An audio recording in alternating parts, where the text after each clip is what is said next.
अस्सलाम वालेकुम जी। आप देख रहे हैं कवर स्टोरी .pk और मैं हूं मोहम्मद आजम आजम। उम्मीद करता हूं कि आप सब खैरियत से होंगे, खुश होंगे और खुशहाल होंगे।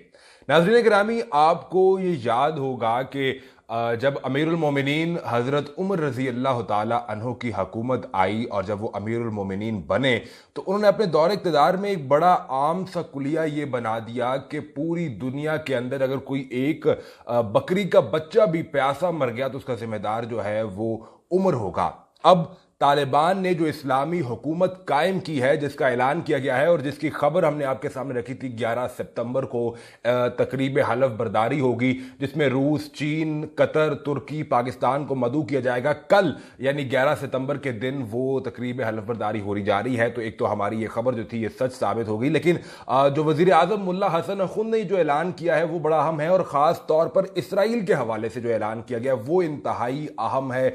कुछ ऐसी डेवलपमेंट्स इसराइल के हवाले से हुई हैं कि जिस पर बात करना बहुत ज़रूरी है और जैसे ही मुजाहिदीन की हुकूमत आई है तो इन तमाम चीज़ों को डिस्कस करना इंतहाई अहम हो चुका है। अब इसराइल के हवाले से तालिबान की जानिब से क्या पॉलिसी अपनाई जा रही है और ख़ास तौर पर इनका नाम लेकर क्या बयान दिया गया है, ये तमाम तर चीज़ें आज आपके साथ शेयर करेंगे। और मुल्ला हसन अखुंद जो वज़ीर आज़म है अफगानिस्तान के, उन्होंने क्या कहा, ये तमाम तर डिटेल्स आपके साथ शेयर करेंगे। लेकिन पहले ज़रूरी है कि आप चैनल को सब्सक्राइब करके बेल आइकन को प्रेस कर लीजिए ताकि हमारी आने वाली तमाम नई वीडियोज़ आपको बर वक्त मिलती रहे। मामला ये पेश आया है कि इसराइल का सबसे पहले खबर ये आई कि इसराइल की एक जेल से जो हाई सिक्योरिटी जेल थी वहां से 6 फलस्तीनी जो हैं वो जेल तोड़कर भाग चुके हैं, जिन्हें बड़ा हाई प्रोफाइल दहशतगर्द कहा जा रहा था और जिनके मुतल्लिक कहा जा रहा था कि ये जो है मुमकिन कैसे हुआ कि इसराइल की इतनी हाई सिक्योरिटी से ये लोग निकल गए हैं। इसराइली अब जो है वो इन 6 लोगों को ढूंढ रहे हैं। आप इनकी जो है वो खबर साथ चलती हुई देख भी सकते हैं कि एक सुरंग बनाई इन्होंने और एक चम्मच के जरिए वो सुरंग बनाई गई और उसके जरिए ये निकल कर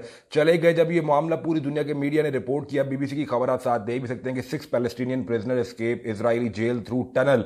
अब वो कई मीटर की टनल बना के इन्होंने जनाब उस जेल से निकलने में ये कामयाब हुए और इसमें जो है वो लोग भी शामिल थे जिनको इसराइल जो है वो दहशतगर्द कहता है। ये इस्लामिक जिहाद के मेंबर ने कहा जा रहा है। जब ये लोग वहां से निकले तो उसके बाद ये खबर जब पूरी दुनिया में आई तो सुहेल शाहीन जो कि तर्जुमान है मुजाहिदीन के, उनकी जानिब से ये खबर सामने आई कि इसराइल के साथ ताल्लुकात रखना मुसलमानों के साथ गद्दारी होगी। ये उनकी पॉलिसी है अफगानिस्तान की नई गवर्नमेंट की। फिर कहा कि इसराइल एक नाजायज सहूनी रियासत है, अमारात इस्लामी इसको बतौर रियासत कभी तस्लीम नहीं करेगी और ना ही इसके साथ ताल्लुकात रखे जाएंगे। तर्जुमान सुहेल शाहीन। एक और बयान में उन्होंने ये कहा कि इसराइल के साथ किसी किस्म के ताल्लुकात नहीं रखेंगे। इसकी बुनियाद वो वसीयत है जो कि मुल्ला उमर ने की और मुल्ला उमर ने अपनी वसीयत में ये लिखा है। ये उसका इंग्लिश ट्रांसलेशन है जो आपके साथ शेयर कर रहा हूं कि I tell my brethren in Palestine, यानी मैं अपने फलस्तीनी भाइयों को बताना चाहता हूं कि आप सब्र करें, be patient and continue your blessed struggle. We did not forget you, we are still healing another wound in the Muslim nation which is the occupation of our land by the Americans. Your battle and ours are one and the same. अब मैं आपको इसकी translation बताता हूं क्या कहा जा रहा है। इन्होंने ये कहा, जो मुल्ला उमर की वसीयत है, कहा कि आप सब्र करें फलस्तीनी और अपनी जदोजहद जारी रखें। हम आपको भूले नहीं हैं, हम आपके लिए तैयार हैं, लेकिन इस वक्त हम उस जख्म को भरने की कोशिश कर रहे हैं जो हमारी जमीन के ऊपर अमेरिका ने कब्जा किया है। लेकिन जैसे ये मामला खत्म होगा फौरन उसके बाद हम आपकी तरफ आएंगे और आपकी और हमारी जंग मुख्तलिफ नहीं बल्कि ये एक ही जंग है। और इसके बाद अब आप देखिए कि सुहेल शाहीन का बयान एग्जैक्ट यही वर्ड है कि इसराइल के साथ ताल्लुकात नहीं रखे जाएंगे, ये एक नाजायज सहूनी रियासत है, इन्हें किसी सूरत जो है वो तस्लीम नहीं किया जाएगा। तो जनाब ये तमाम तर अहम डेवलपमेंट हुई। और इसमें अब जो मैं जिक्र कर रहा था, मुल्ला हसन अखुंद जो कि वजीर आजम है अमारात इस्लामी के, उन्होंने क्या बयान दिया है। उन्होंने ये कहा कि अगर आज के बाद पामीर के पहाड़ों या बामियान के गारों में कोई बच्चा भूखा सोया तो अल्लाह के सामने हम जवाबदेह होंगे। और फिर सुहेल शाहीन ने इंडियन टीवी पर बैठकर यह वाज़ेह ऐलान कर दिया कि चाहे दुनिया के किसी भी कोने के अंदर किसी भी मुसलमान पर जुल्म हो रहा हो, वो भारत के अंदर हो रहा हो, वो इसराइल कर रहा हो फलस्तीन के अंदर, वो गजा के अंदर हो रहा हो, किसी भी जगह पर जहां मुसलमान पर जुल्म होगा हम उस पर बात भी करेंगे और हम उनकी मदद के लिए भी पहुंचेंगे। सो अब अगर आप इसको बिगर पिक्चर में देखें तो जो इस्लामी अमारात अफगानिस्तान की गवर्नमेंट बनने जा रही है, जिसका कल जिसकी तकरीब हलफबरदारी 11 सितंबर को होगी, वो पूरी दुनिया के मुसलमानों के लिए आवाज बुलंद करेगी। सबसे करीब जो है वो कश्मीर पड़ता है। कश्मीर के मामले पर सुहेल शाहीन बारहा दफा कह चुके हैं कि हम कश्मीर के मुसलमानों पर और फिर